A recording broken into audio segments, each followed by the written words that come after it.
I'm Kelly Roberge from Roberge Studio, and today I'm going to show you how to make your very own felted soap. It's fun, it's easy, and it's a gift everyone loves to receive. So this is our felted soap kit. It comes with some wonderful Yardley's English lavender soap and some of our beautiful hand-dyed superfine merino wool. It's incredibly soft and wonderful to work with, and it comes with a pantyhose leg, and I'll show you what that's for in a moment. The first thing you want to do is take your soap and your wool, and you can spread your wool bat out a little bit so it's kind of even, and lay it down, and then you're going to roll that soap up in the wool in a way that makes sure all of the there aren't any little bald spots with the soap poking through. So you want to tuck it around the edges and fold it up as you go so that you're getting really good coverage. And I like to take just a little bit, you can see, just a little bit, and pull it around. It's easier to do when it's on the table surface, but I'm going to show you. And then each time you roll it over, you want to just pull a little bit more around, just like that, and so that it's nice and even all the way around the soap. Just a little bit more. And then I'm going to fluff these ends a little bit so that they blend in really nicely. And you can feel the soap and feel which is sort of the top side and what's the bottom side. And if you have some extra little colors that you want to use as accents, then you can wrap those around. Or maybe you want to use some silk tussa like this, just a little bit of silk, or some yarn if you have some interesting yarn, or maybe you dye your own and you can wrap some of your own yarn around it, or other fibers. This is some Angelina, which is a synthetic fiber, but it's very sparkly, and it's a fun fiber to work with. We will have a lot of different fibers available at Roberge very soon. So check back with us if you're in the market for something special.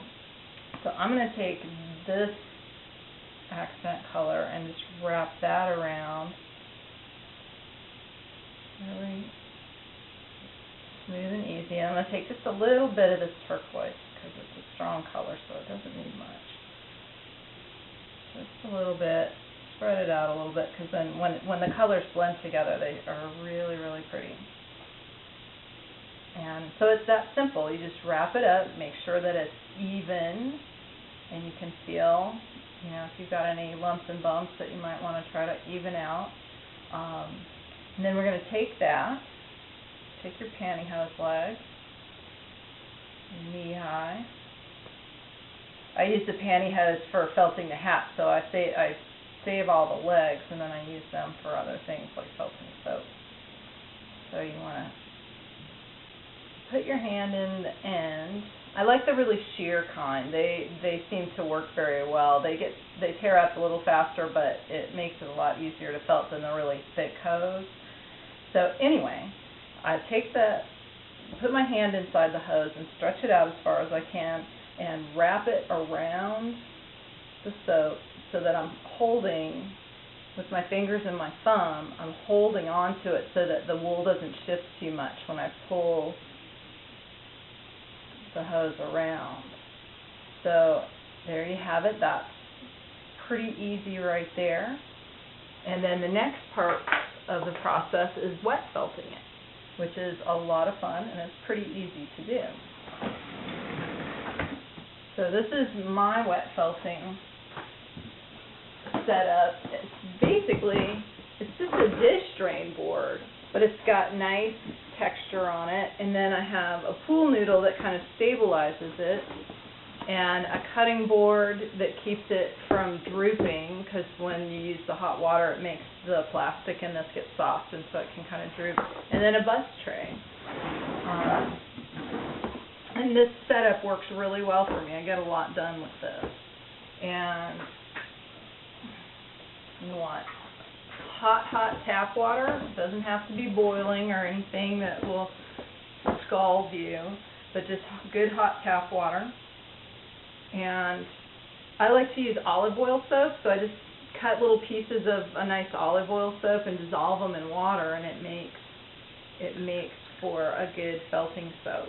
You like this, you're felting soap, so you'll get some good soap from that anyway, but it's nice to have your water soapy so that the fibers can really slide once you start to agitate it. So I'm just going to take this whole bar and immerse it in the water and squeeze it to squeeze the air out, because the wool likes to resist the water and it traps the air in between the fibers, so it takes a little bit of squeezing to get it wet all the way through, but you want it wet all the way through, otherwise it's not going to felt as well.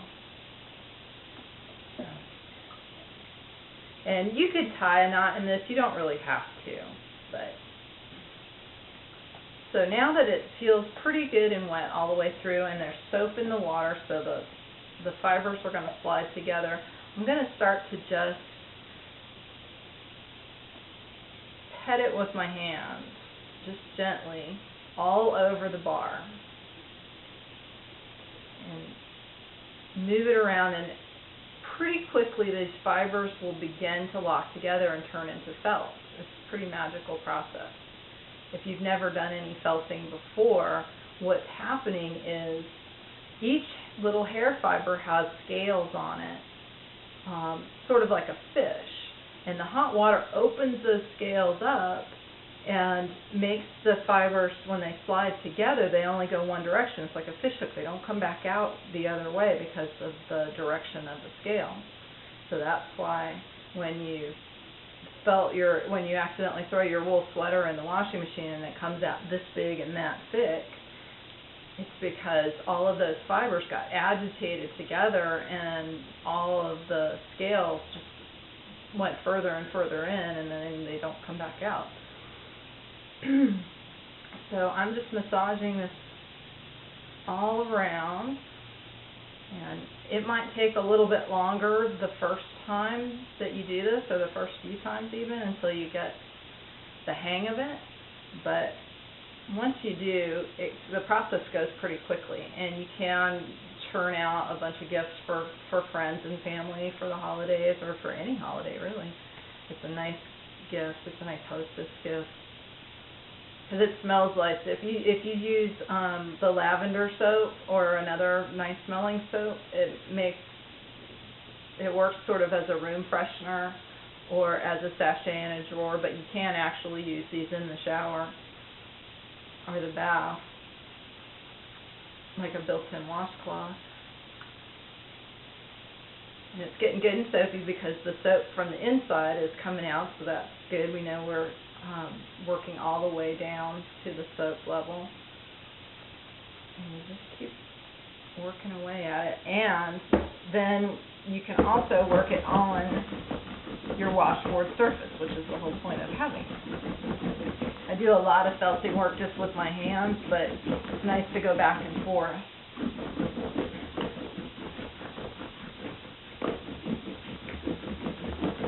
Because that's got...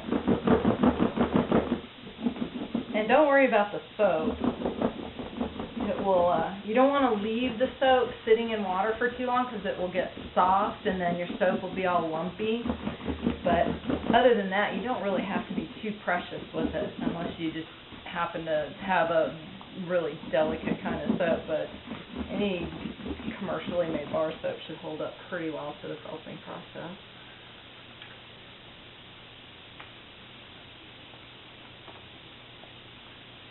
Okay, it's really starting to firm up now, so what I'm going to do is take it out of the hose. The hose is basically just to hold everything in place until the wool turns to felt enough that it's not going to migrate too much. So, so you can see here that It's really starting to turn to felt. It's still a little soft. It's still a little saggy. You can see that it's not really tight to the bar yet. And basically, we're almost there. It just takes a certain amount of time of working it until it gets tight to the bar, or tight enough for your satisfaction. And basically, that's all there is to it. You just have to stick with it until you're happy. And my constant slogan is, if you don't like it, you haven't felted it enough yet. So just keep going until it gets to the place that you like it. And I encourage you to stay tuned for new videos. I'm going to be making videos as often as I can for all of our products and other projects that just seem fun and interesting. And visit us on our Facebook page, Roberge NJ on Facebook, and our website, roberge-day.com. And happy felting!